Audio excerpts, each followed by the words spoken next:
so excited for today. I'm gonna be chatting shit about astrology. I've been doing like mad scientist research type vibes because for probably about the last, I don't know how long, but I had been really struggling with like feeling like myself. I'll go through phases of like very in vibe, and I feel like very, you know, when like you just feel oh, this is me. This feels really good. I feel good. I feel like myself. I'm in my skin. Naturally in astrology, if you're on Patreon, you can follow along in the booklet. You have your first house. So that's you. That's your energy. That's your identity. What you feel like. This is you in your own energy when no one's looking, when no one's paying attention, when you don't give a about anyone else but you've got your first house. And then like naturally in opposition to that, you have your seventh house,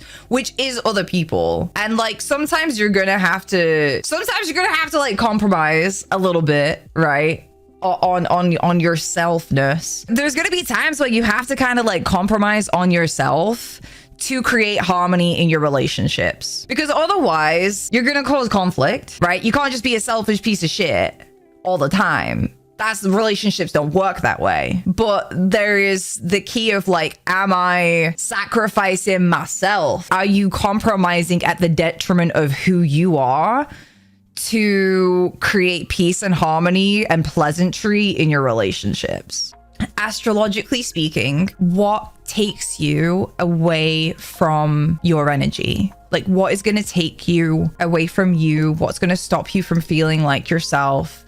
And to get a good understanding of how to feel like yourself again. When you need a reminder of your own energy, if you've been feeling like you have been overly influenced by other energy outside of you, again, that can come from your relationships, your career, or your home life and family matters. Those are like the key squares that we're going to get into a little bit. There's also as well like a reminder of activities and things you can do to get yourself back in your body, as well as connecting with the self that the soul wants to be in this incarnation. So the thing is with the first house though, it's not your entire personality, and it's not your soul or your spirit, but it's like the personality. The best way to describe it when you're tapping into like first house energy, you know, when you kind of feel like you have like natural motivation and natural energy and like effortless momentum when you feel like yourself, that's first house energy, where it does not rely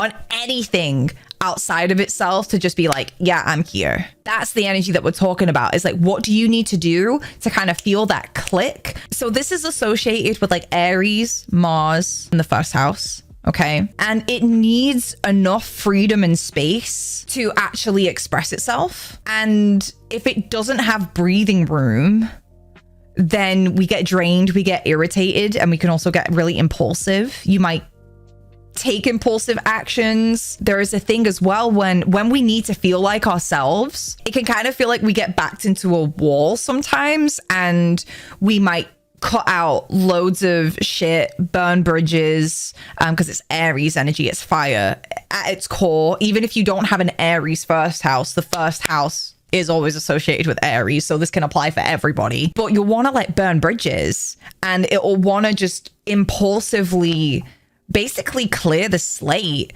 so that it has enough freedom and room to be itself. And that can be sometimes kind of dangerous if you go for long periods of time of not being in your own energy, not really feeling like yourself. This is where you start lashing out at people. This is where you start getting irritable, and you can take and make impulsive decisions that burn you. So understanding maybe healthier ways of how to get there, because that's one of the basic fundamentals, as I said, because it's Aries, Mars, first house energy at its core. That's basically what all of us will do at a basic level. If we have no other sources of information, no other sources of understanding what to do, when we don't feel like ourselves, we're going to get irritable. We're going to get impulsive. We're going to fierily clean slate. We're going to make impulsive decisions. And it's going to be all of these like impulses and decisions are going to be surrounding the root of wanting to create freedom and create enough space or create enough room so that your natural instincts can resurface and so that your natural energy can come out again, because you're eliminating all of these distractions. You're eliminating all of the things that take you away. But astrologically speaking, what makes us fall out of our own energy? So firstly, we're going to look at the opposition of the first house. So that's the 7th house, which is other people and your personal relationships. So you can probably see quite like right away that it's usually other people and your closest relationships that take you out of you. Because the thing is, every time we hit our relationship as well, the relationship and what we experience, it becomes a blend of the two people. You're not alone anymore. Your energy does change. It mixes with whatever sign is in your 7th house, and that's just energetically how it goes. There is an alchemy. But now some of you might understand and recognize that you might blur the lines of who you are and the relationship too much, and that's usually if you have a Pisces 7th house is probably like the most difficult one.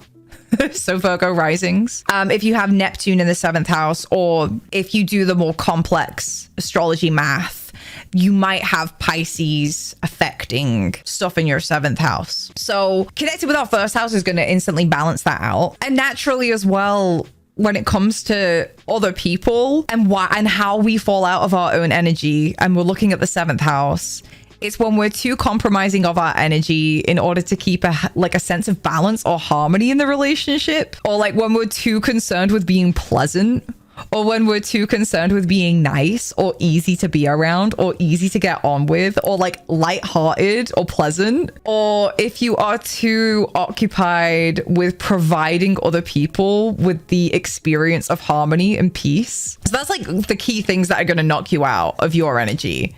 You're compromising too much in your relationships to keep a sense of harmony. You're trying to keep the other person in a sense of like harmony and peace and comfort and pleasantness. If also too, you're trying too hard or you're trying too much to be attractive, beautiful, or appealing. Those are other key things that are gonna take you out of your energy.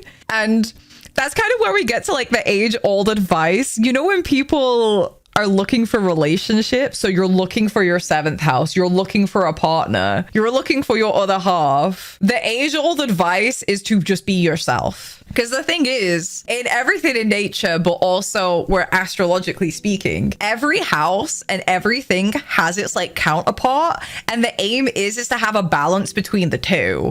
So if you have like an imbalanced 7th house, so no partner, struggling to find partners, struggling to get people to like you, then that's where it's like, okay, well, if you bring your first house into balance, so this is where people work on themselves, get to know themselves, spend time on their own, it naturally balances out the 7th house, because you're if you get one of these houses in a healthy state, but the thing is you can't control other people, you can only really control yourself. If you at least get one house into balance, this is why we're getting into the first house, because that's under your control, that's your domain. If you could at least get that into balance, it will balance out the rest, including the squares. That's why there is the age advice of just be yourself, because when you're in your healthy first house energy, 7th house comes, it's easier for people to be around you. It's more pleasant to be around you. It's enjoyable to be around you when you're being yourself. So that's the opposition. So you have the first house and the 7th house, you and other people. That's one thing. Now we have different squares. So the first square, so this is more,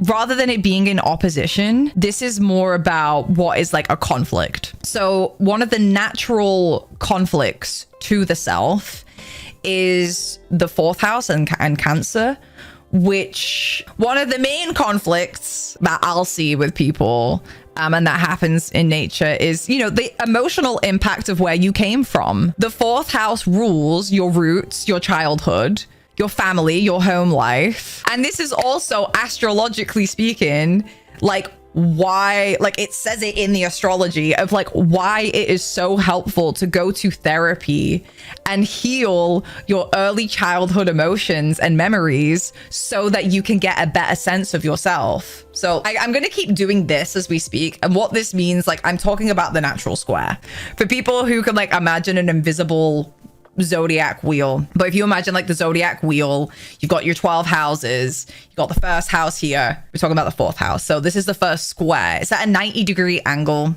which creates like a, you know, a corner point, and the energy of that creates like a tension. It's a conflict. Like they don't quite see eye to eye. And this is also why providing a healthy home environment for children greatly impacts the people that they become, and also too like how good people feel in their first house. There's also you feeling like you. What is going to take you away from feeling like yourself is sometimes going to be sentimentality, your memories through nostalgia and connections to the past. Sometimes that and again, we're talking like roots and emotional roots. Again, your felt experiences, what has happened to you. Sometimes that is going to conflict with like what you want for yourself, how you want to feel about yourself. Nostalgia and past connections can sometimes stop you from becoming who you want to become. Another side of this as well, a natural conflict sometimes to the self is motherhood.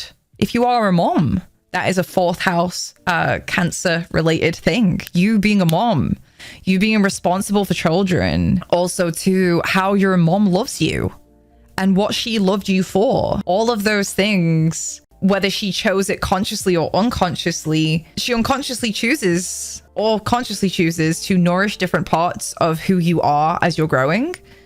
And that conflicts and affects the first house. It affects who you are. Also as well, like inherited emotional karma affects you. Your mom's karma affects you. Feeling secure emotionally, feeling very emotionally sensitive, having lots of really strong emotions, having a reactive inner child that puts you into feeling more like your child self than your adult self is going to affect how you feel about you. But that's that natural square of Aries, the first house, and Cancer, the fourth house. All of this is wrote down in a really easy to understand way in my newest Patreon booklet. This segment here is called the first natural square, but those are just the basics. And now we're going to move on to the other square, which is Capricorn, which is the top of the chart. Issues of the 10th house in Capricorn. So again, these are the things that you will face in your life at some point or another,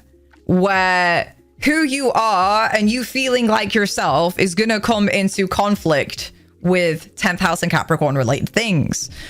So when you want to be well respected, to be well spoken of, to be remembered as a good person, these things I know so many times I've come into conflict where like I want to be professional, I want to be seen as an adult, I'm at work. Those are 10th house related things or Capricorn related things. So that is going to be a natural muffle on your instincts.